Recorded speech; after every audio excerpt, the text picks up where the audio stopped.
એ મારા નથી એમ ભગવાને માનવું એમ અંદર રુચિ ફેરવી નાખવી.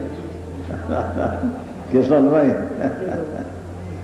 એ રુચિ કે ભાવ ચીજ પર છે, મારી ચીજ પર છે, એ ચીજ પર છે.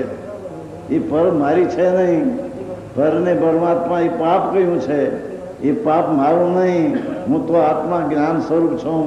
એમ એને રુચિ પલટાવી દો પ્રભુ. ભભૂતમલજી, આ ભભૂતમલ ને બધા કરોડોપતિઓ છે. એ શું છે પણ બાપ, કરોડપતિ નિજરાધિકારમાં લીધું છે.